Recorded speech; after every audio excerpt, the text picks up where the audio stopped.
Welcome to the common law section of this website. Under this tab, you're going to learn first and foremost what is common law.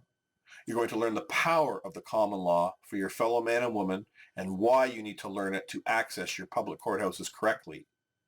Part of accessing our public courthouses correctly is accessing it with the correct ID. Okay? So I'm going to show you how to create your own ID lawfully for the first time. Because the ID that everyone is walking around with, hopefully by now you're realizing, has nothing to do with you. It's a corporation that you didn't create and that you don't own. You're going to learn about private prosecutions. Private prosecutions is currently within the justice system here in Canada. It's within all the common law countries, I believe. And its beginnings began a long time ago in London, England, and it is known that the importance of the private prosecutions helps keep those that are entrusted with so much in check. So if we have corruption with our public servants, this is the vehicle in which we are able to use in order to hold them accountable and correct the records. You're going to learn about, in Canada here, we have a document known as the Canadian Charter Freedom of Rights. We want to understand truly what that document means and how it applies to us or doesn't apply to us.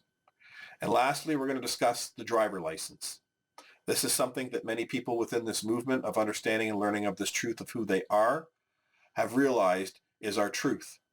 You're going to learn who requires a driver's license and why you don't require a driver's license to go from point A to point B while you travel on any of the public roads. So this tab here in section is very important for everybody to understand.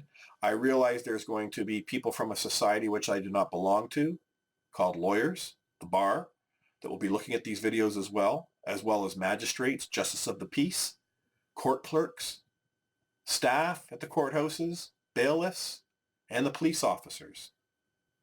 All of this information is not my opinion. It is our truth. And this is what is required for collectively our consciousness to address and move forward. And the common law is the way forward for our people.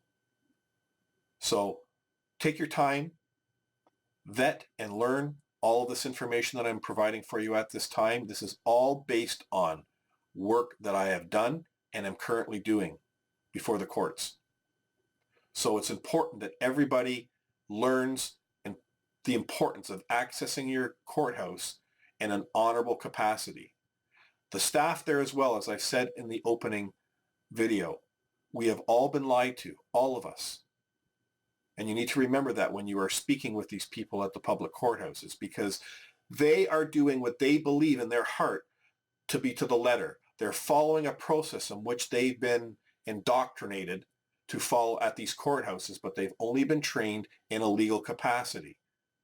The court clerks say to you on one stand, they say, I'm not able to provide you with any legal advice. Meanwhile, that's exactly what they're doing when they're sliding those forms, their paperwork, across the counter to you to fill out. So that's why it's important as you learn, you never use their forms or documents at the courthouse. You always come to that courthouse as a creator capacity, as the man or the woman, and you have all your documentation properly in a row, and you understand the process moving forward with them honorably. And it is through that interaction and communication with all these honorable people working in the court staffs that we are going to correct this process that is non-existent in our courthouses today.